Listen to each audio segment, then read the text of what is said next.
He is one of the world's influential Muslims, the spiritual leader of 20 million Ismailis, friend of prime ministers and presidents, and someone who rarely shies away from dealing with the issues that confront the world, whether they concern conflict, development, or religion. This week, to talk about all of them, he's our guest. Hello, I'm Peter Mansbridge. One-on-one today with His Highness, the Aga Khan. You must love Canada. You keep coming back here. I do. What is the quality that you most admire about this country? I think a number of qualities. First of all, a pluralist society that has invested in building pluralism, where communities from all different backgrounds, faiths are happy. A modern country that deals with modern issues, not running away from them, dealing with the tough ones, and a global commitment to values, to Canadian values, which I think are very important. Well, let's talk about that a little bit, because I wonder whether your confidence in Canada on a lot of what you just said has in any way been, shattered a little bit in these past few years, especially since 9/11. There have been tensions in this country, as there have been in many other Western countries, between the Muslim and the non-Muslim societies on any number of levels, on both sides, about history and religion and tradition and integration within society. How much has that concerned you? Well, it concerns me, and at the same time it doesn't, in the sense that to me, building and sustaining a pluralist society is always going to be a work in progress. It doesn't have a finite end, and so long as there is national intent, civic intent to make pluralism work, then one accepts that it's a work in progress. Let me go a little deeper on that, because it raises a question you have often raised, and that's the issue of ignorance. You reject the theory of a clash of civilizations or even a clash of religions. You believe there's a clash of ignorance here on both sides of that divide. And you felt that way for a long time. I was looking through the transcripts of an interview you gave in the 1980s in Canada, where you were warning the West that it had to do a better job in trying to understand Islam. That clearly hasn't happened. No. It hasn't happened, and a number of friends and people in important places have tried to contribute to solving that problem, but it's a long-established problem, and it's going to take, I think, several decades before we reach a situation where the definition of an educated person includes basic understanding of the Islamic world. And that hasn't been the case. And the absence of that basic education has caused all sorts of misunderstandings, but above all, the inability to predict statehood, international affairs, economic affairs are often predicated on the ability to predict. If you don't know the issues or the forces at play, the ability to predict is severely constrained. What's been the resistance, do you think? I think essentially historic. I think that the Judeo-Christian societies have developed their own education over decades and more. And basic knowledge on the Islamic world has simply been absent. And if you look at what was required education in the 80s, for example, I was a student in the US. Basic education on the Islamic world was absent, even on general courses on the humanities, for example. Is this a one-sided clash of ignorance? I mean... No, I think there's ignorance on both sides, and I think very often there's confusion. I think more and more there's been confusion between, for example, religion and civilization. And that's introducing instability in the discussion, frankly. I would prefer to talk about ignorance on the civilizations of the Islamic world, rather than ignorance just on the faith of Islam. What we've witnessed in the last couple of years, not just in this country, but in other Western countries as well, is what we call homegrown terror, where you see young Muslim men, educated, born in the West, educated in the West, who are moving towards, you know, a fundamentalist view, a militant view of Islam. Why is that happening? Well, there is, without any doubt, a growing sense amongst Muslim communities around the world that there are forces at play that it doesn't control, but which does view the Muslim world with, let's say, unhappiness or more. I would simply say, however, that if you analyze the situation, I don't think you can conclude that all Muslims from all backgrounds are part of that phenomenon. Secondly, if you go back and look at that, you will find that a lot of the causes of those communities are people where there's a long-standing, unresolved political crisis. It's very, very risky, I think, to interpret these situations as being specific to the faith of Islam. It is specific to peoples, sometimes ethnic groups, but it's not specific to the faith of Islam. Well, that must really concern you.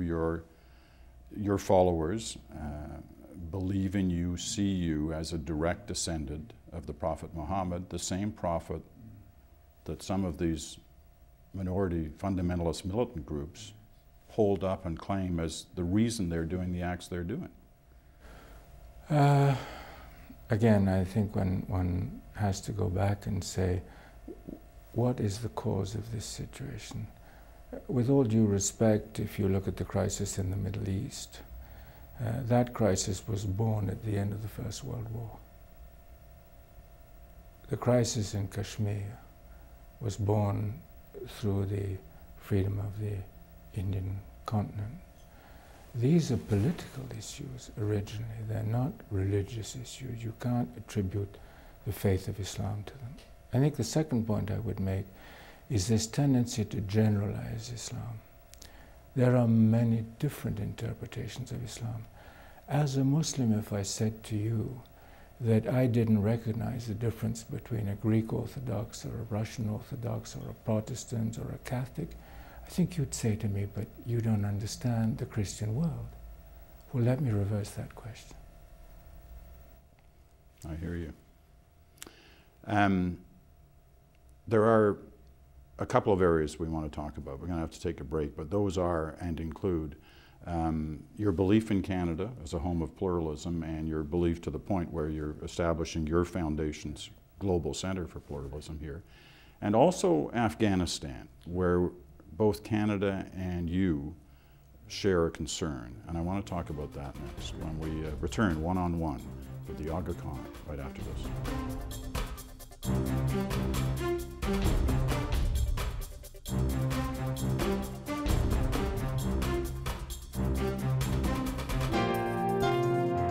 Aga Khan, the spiritual leader of 80 million Ismailis, about 20 million Ismailis, sorry, 80,000 here in Canada. Afghanistan, we mentioned it just before the break. Canada's role in Afghanistan is well known, has been since 9/11. So is the Aga Khan Foundation, which is in there in a big way in development matters. The question is simple, really. With all the help that's been given to Afghanistan, why is the Taliban resurgent? Not only back in numbers, but back in some sense of popularity. Why is that happening? I think there are a number of reasons, but the one that I would put forward as the most immediate is the slow process of reconstruction. There was a lot of hope that once there was regime change and a new government and a political process had been completed, etc., quality of life would change. And it hasn't changed quickly enough. It's taken much more time than I think many of us had hoped to get to isolated communities in Afghanistan and improve their quality of life. It's an organizational problem. Even amongst the donor countries, there have been differences of opinion. The management of the drug problem has not been a united effort by any means. So there are a number of things that have slowed up the process. And there are still acute pockets of poverty in Afghanistan. People who don't have enough food, people who don't have access to any education, any health care. And as is clear, this sort of frustration causes bitterness and the search for other solutions. Well, is there time to turn it around? Because you get a sense that the pendulum has swung back considerably in the last year or so. You're friends with Hamid Karzai. I've talked to him a couple of times in the last couple of years, and last time just a month ago. There's this growing sense among the Canadian people as well, frustration and a belief that it's a war that cannot be won. I would beg to differ on that. I think what we're seeing in Afghanistan, at least from my own network of activities, is an increasingly visible two-speed process, where in the north and the west you're beginning to see quantifiable change. In the east and the south you're not seeing that. And that two-speed change is going to have to be managed with great care, but it's not a good reason to give up by any means. Can you do both at the same time? That's the debate in Canada, to run a military operation, talking specifically about the South, while trying to introduce aid and development in an area that is not secure. Very difficult to do, but necessary. I mean, every step counts. And certainly in areas where there's insecurity, I think the availability for populations to participate in these sort of activities does go down when quality of life changes. And I believe the same thing with regard to the drug problem. How much of the problem in Afghanistan is a result of the decision on the part of the Americans and the British to move into Iraq? Very substantial indeed. The invasion of Iraq was something which has mobilized what we call the Ummah, that is, the community of Muslims around the world. Every Muslim that I have ever talked to has felt engaged by this. On what level, and what do you mean? Well, Baghdad is one of the great historic cities of the Islamic world. Iraq is not a new country. It's part of the history of our civilization. It's been a pluralist country. Great philosophers, great historians, great scientists. Reverse the question again. What would the Christian world think if a Muslim army attacked Rome? I think there would be a general reaction in the Christian world, not just an Italian reaction. But it seems that even in the Muslim world, that invasion has caused major divisions. The clash inside Islam itself between Shia and Sunni. Well, that was entirely predictable. Entirely predictable. There was nothing unpredictable. What you were effectively doing is replacing a Sunni minority government in a country that had a Shia demographic majority. And again, take the case out of its situation. What would happen, and I'm sorry to come back to this, but it's important, if a Muslim army went into Northern Ireland and replaced one Christian interpretation by another? Imagine the fallout that would cause in the Christian world itself. So what happens now? I mean, can Iraq be put back together? And who would be doing the putting back together in? I think that's a very, very difficult question, and I would not want to predict the answer, because I think that the whole process of change in Iraq has regional dimensions which have got to be managed. They're not just national dimensions in Iraq.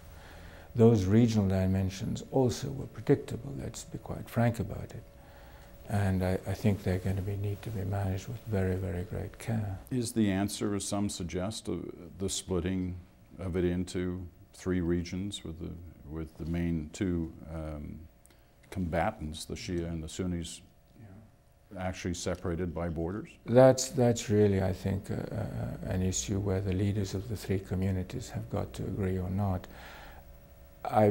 In my life in the past 50 years, I have been uncomfortable with the creation of unviable states. So I would ask the question, if you did do that, what components of Iraq would be stable, viable states in the future? Who's showing leadership in this world right now in terms of the major global issues? Who do you look to as a leader, whether it's a political leader or not? Right. Who's showing leadership? I think there are a number of people in the UN system who've shown leadership, who have shown balanced judgment on these issues, because when all is said and done, it's the balance of the judgment that counts, and it's understanding the issues. And I think, amongst others, Kofi Annan has been remarkable in his understanding of the issues. He's also had a team of people around him who are very good. It's quite a condemnation, though, of the political leaders of our generation, that you don't point to one of them, no matter which side of the divide we talked of earlier. Right. You don't see one there? Well, I'm looking more in terms of the regions of Africa, Central Asia, and I'm asking myself, within these contexts, who's having the greatest influence? And I think that certainly the UN, UNDP, I think the World Bank under Jim Wolfenson changed direction very significantly and dealt with real human issues, and has done a wonderful job. Some people suggest that there's been a movement away in terms of real leadership from governments to almost private foundations, philanthropic organizations, yours being one. You know, the Gates Foundation, and you can name a number, you know, Bono, the singer. Do you see that happening? Is that a good thing? I see it happening, and I welcome it wholeheartedly, because what we're talking about, I think, is accelerating the construction of civil society. And I personally think that civil society is one of the most urgent things to build around the world. Because one of the phenomena you see today is, in a number of countries where governments have been unstable, etc., progress has continued where there's been strong civil society. And that's a lesson that I think all of us have to learn. And my own network is immensely committed to that. And so what the Gates and others are doing is providing new resources, new thoughts to create civil society, whether it's in healthcare or education. It's the combined input which is so exciting and so important. We talked earlier, just briefly touched on the new Global Center for Pluralism, which will be established here in Canada through the Aga Khan Foundation and the people of Canada through the Government of Canada. What is your hope for that? What do you see that doing, accomplishing? Well, I hope that this centre will learn from the Canadian history of pluralism, the bumpy road that all societies have in dealing with pluralist problems, the outcomes, and offer much of the world new thoughts, new ways of dealing with issues, anticipating the problems that can occur. Because in recent years, I think we're seeing more and more around the world that no matter what the nature of the conflict is, ultimately there is a rejection of pluralism as one of the components. Whether it's tribalism, whether it's conflict amongst ethnic groups, whether it's conflict amongst religions, the failure to see value in pluralism is a terrible liability. Why Canada? Because I think Canada is a country that has invested in making this potential liability become an asset. And I think that Canada has been perhaps too humble in its own appreciation of this global asset. It's a global asset. And few countries, if any, have been as successful as Canada has. Bumpy though the road is, and as I said earlier, it's always going to be an unfinished task. Next year is your Golden Jubilee, 50 years. What's your, I was going to say, what's your dream for the world in that year? But I guess, you know, dreams are dreams. What's your realistic hope? Well, clearly I would like to see the areas of the world which are living in horrible poverty. I'd like to see that replaced by an environment where people can live in more hope than they've had. I'd like to see governments that produce enabling environments where society can function and grow rather than live in the dogmatisms that we've all lived through and which I think have been very constraining. And I'd like to see solid institutional building, because when all is said and done, societies need institutional capacity. Well, those are grand hopes, and I'm sure they're shared by many. How realistic do you think it is that we can achieve anything like that? I think we can achieve a lot of that. I think the time frame is what we don't control. I remember in the mid-50s reading about countries in the developing world being referred to as basket cases. 50 years later, those are some of the most powerful countries in the world. Enormous populations, but they're exporting food, when 50 years ago we were told they'd never be able to feed themselves. They had an incredible technology deficit 50 years ago. Today they're exporting technology, homegrown technology. So I think there are a number of cases out there where we can say what we don't control is the time factor, but society does have the capability to make those changes. So there is reason for hope. I believe so, God willing. It's been an honor to talk to you. Thank you very much indeed, sir. Thank you. And thank you as well. We'll be back 7 days, one-on-one.